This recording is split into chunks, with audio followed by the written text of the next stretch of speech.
Hello and welcome students. I am your English mentor और आज मैं आपके लिए लेकर आई हूँ एक बहुत इंटरेस्टिंग टॉपिक जिसका नाम है present perfect tense and perfect continuous tense. यानी कि आज हम दो नए टेंसेस के बारे में समझने वाले हैं।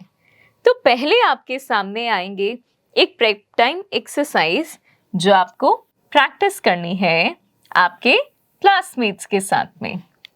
और हमने पहले भी समझा है कि हमारे टेंसेस 3 टाइप के होते हैं, पास्ट, प्रेजेंट, फ्यूचर। लेकिन जैसे हम बड़े होते जाते हैं हमें समझ में आता है कि इन टेंसेस के भी पार्ट्स होते हैं। तो चलिए शुरू करते हैं इनको समझना। In the previous class, you have learned about the simple present tense and the present continuous tense. आपने लास्ट क्लास में समझा था कि क्या होते हैं आपके simple present tense और present continuous tense.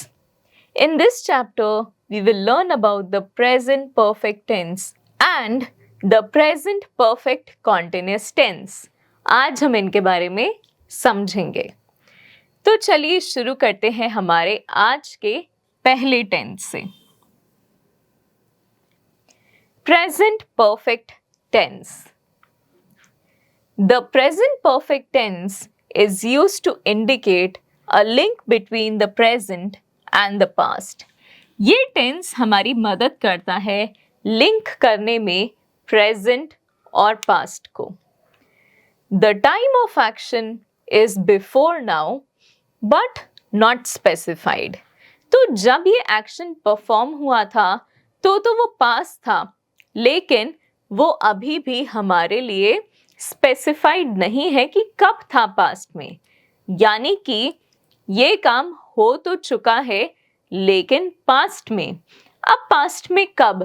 कल, परसों, 10 दिन पहले, 1 घंटा पहले, वो हमको नहीं पता। And we are often more interested in the result than in the action itself.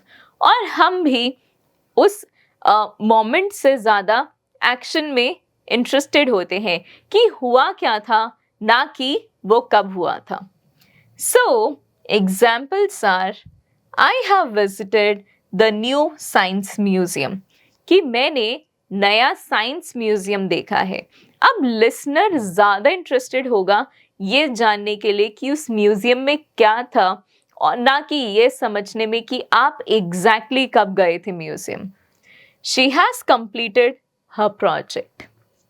They have just arrived at the station. तो यहाँ पर ये सब एक्टिविटीज पास्ट में हो चुके हैं, लेकिन हम प्रेजेंट में इनके बारे में बात कर रहे हैं। Now, using the present perfect tense, हम कौन से केसेस, कौन से सिचुएशंस में इस टेंस को यूज करते हैं? We use present perfect tense to describe. हम क्या डिस्क्राइब करते हैं? चलिए देखते हैं। An action or situation that started in the past and continues in the present. वो एक्शंस जो पास्ट में शुरू हुए थे और प्रेजेंट में भी चल रहे हैं, हम उनके लिए प्रेजेंट परफेक्ट टेंस यूज करते हैं। जैसे कि I have lived in Mumbai for 5 years, कि रहना तो पास्ट में शुरू करा था लेकिन आज भी रह रहे हैं। सो पास्ट से प्रेजेंट तक ये जुड़ा हुआ है। और ऐसे ही आते हैं और examples. She has worked at this school since 2020. वो 2020 में काम शुरू करी थी यहाँ पर और अभी तक यहीं है। We have known each other since childhood. हम बचपन से ही एक दूसरे को जानते हैं। तो ये जानना तो बचपन में शुरू हुआ, लेकिन आज तक भी हम एक दूसरे को जानते हैं। Now, an action performed during a period that has not been yet finished. यानी कि वो एक्शन जो शुरू हुआ था लेकिन अभी तक खत्म ही नहीं हुआ है। I have watched 2 movies today. आज मैंने 2 मूवी देखी हैं। He has finished 5 emails this morning। यानी कि उसने 5 ईमेल आज लिखे हैं। We have visited 3 museums this month। हमने 3 म्यूजियम्स को विजिट करा है इस महीने। अब यहाँ पर समझने वाली बात है कि ये दिन, ये सुबह और ये महीना अभी तक खत्म नहीं हुआ है। हमने यहाँ पे देखा था period that has not yet finished. ये टाइम अभी खत्म नहीं हुआ। ये येस्टरडे नहीं बना, ये मॉर्निंग यानी कि पहली मॉर्निंग अभी आफ्टरनून नहीं हुई है और ये मंथ भी अभी खत्म नहीं हुआ। चलिए देखते हैं अब हमारा next point. A repeated action in an unspecified period between the past and now.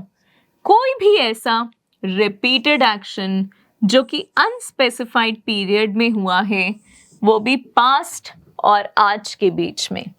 जैसे कि I have visited Jaipur many times. यहाँ पर आप कब गए उसके बारे में कुछ रेफरेंस नहीं है, लेकिन आप काफ़ी बार जयपुर जा चुके हो। Neha has watched that movie several times. Neha ने बहुत बार वो मूवी देखी है। अब कब देखी, कहाँ देखी, उसका कुछ रेफरेंस नहीं है, लेकिन आपने वो काफ़ी बार देखा है। एक repeated action, many times, several times, तो ये रेपिटेशन शो कर रहा है। स्पेसिफाइड टाइम नहीं दिया गया है हमको और बात हो रही है पास्ट से आज तक की। We have eaten at Taj hotel often. हमने ताज होटल पे काफ़ी बार खाना खाया है। चलिए देखते हैं अब हमारा next point. An action that was completed in the very recent past. कोई भी एक्शन जो खत्म हुआ है बिल्कुल रिसेंट पास्ट में। एक्सप्रेस्ड बाय जस्ट, और इसको हम एक्सप्रेस करने के लिए यूज करते हैं जस्ट। जैसे कि I have just finished my work. मैंने जस्ट अभी अपना काम खत्म करा है। Shashi has just brushed his teeth. यानी कि शशि ने जस्ट अभी ब्रश करे हैं अपने teeth. We have just reached Delhi. हम बस अभी दिल्ली पहुंचे हैं। चलिए देखते हैं हमारा next point. An action when the time is not important. कोई ऐसा एक्शन जब टाइम की कोई इम्पॉर्टेंस ही नहीं थी या उसका कुछ रेफरेंस ही नहीं था। So I have met Aamir Khan. अब कब मिले, कहाँ मिले, उससे कुछ फर्क नहीं पड़ता, लेकिन आप आमिर खान से मिले। Rohan has travelled to Singapore. तो रोहन सिंगापुर गया था। We have watched a cricket match at Venkateshwar stadium. यानी कि हमने क्रिकेट मैच देखा हुआ है उस स्टेडियम में। ये ज़्यादा इम्पॉर्टेंट है, ना कि वो एग्जैक्ट टाइम। तो अब हम समझेंगे कि कैसे हम प्रेजेंट परफेक्ट में सेंटेंसेस को फ्रेम करते हैं। The present perfect of any verb is composed of 2 elements. हमेशा प्रेजेंट परफेक्ट में वर्ब 2 एलिमेंट से बनता है। The appropriate form of the auxiliary verb to have present tense plus the past participle of the main verb।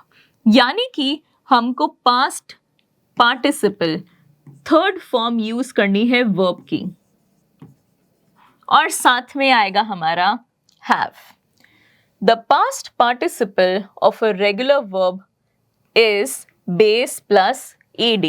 तो जब भी हम एक बेस वर्ड में ed ऐड कर देंगे तो वो बन जाएगा हमारे थर्ड फॉर्म ऑफ वर्ब, यानी कि past participle. Example played, arrived, looked, watched, talked, ये सब में मैंने सिर्फ ईडी ऐड करा है।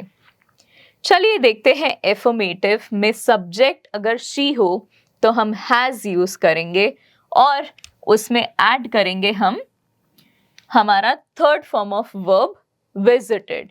जैसे कि she has visited her relatives. Negative में आएगा she has not या hasn't visited her relatives, कि वो अपने रिश्तेदारों से मिलने नहीं गई. इंटेरोगेटिव में आएगा has she visited her relatives. फिर आएगा negative interrogative, hasn't she visited her relatives. तो क्या वो अपने रिश्तेदारों से मिलने नहीं गई?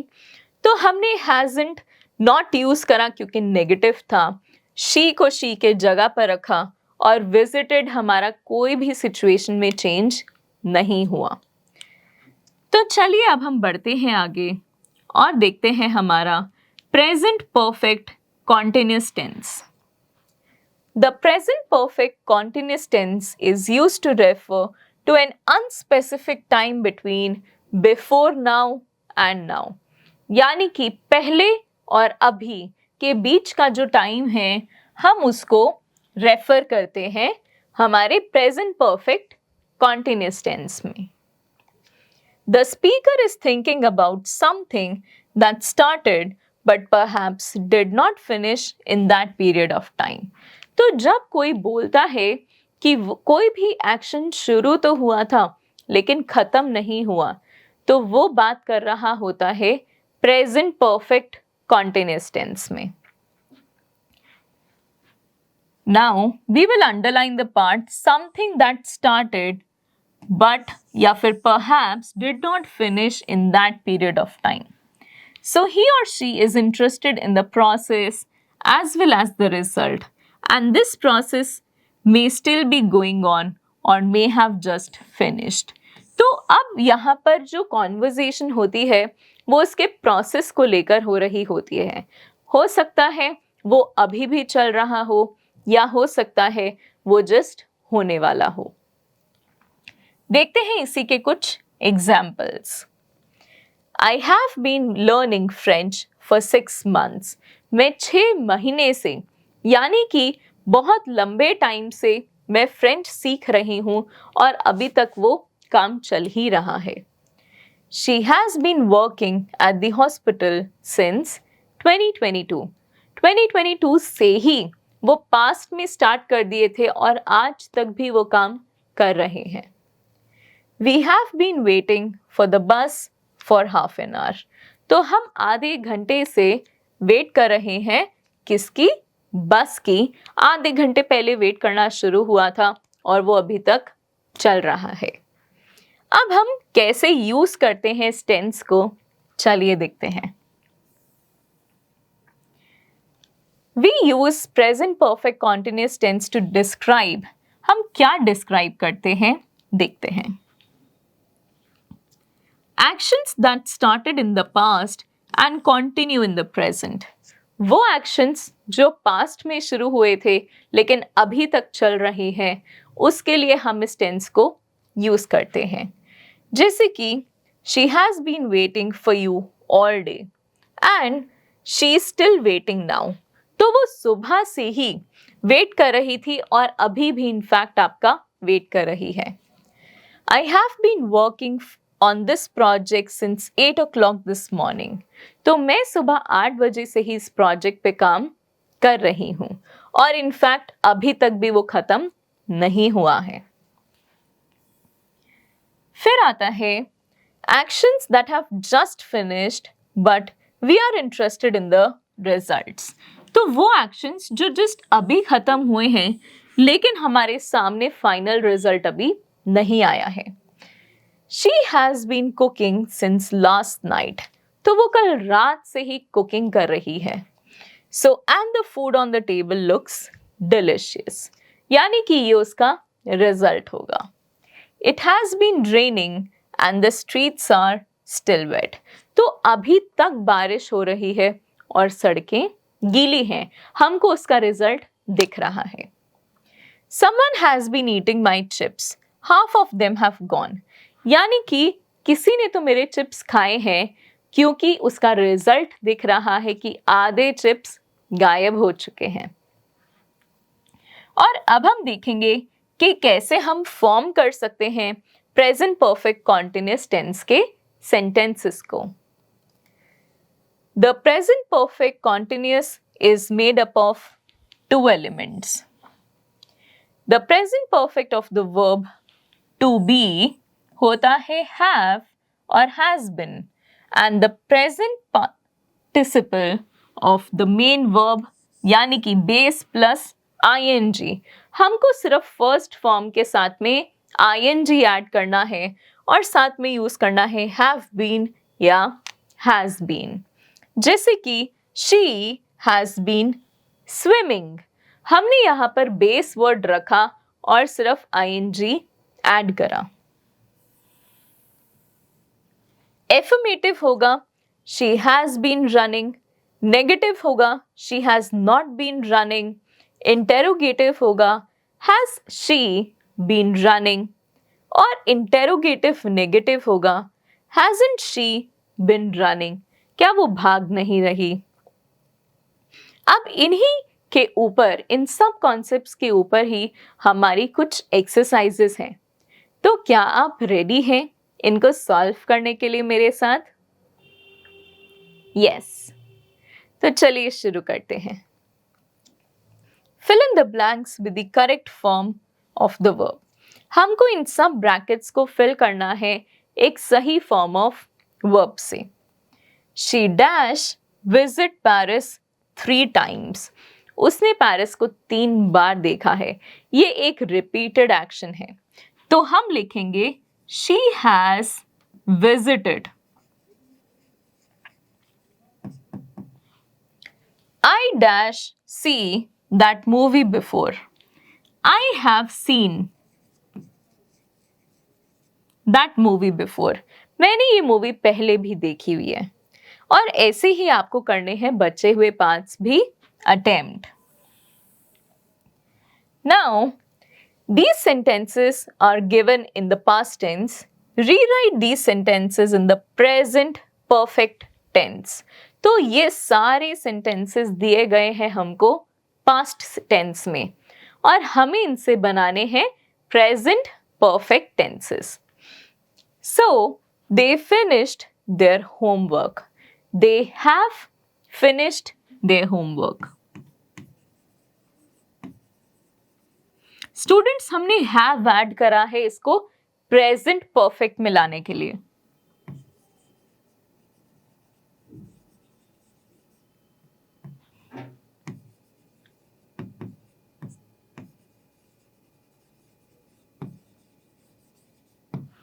Now, we lived here for 5 years. We have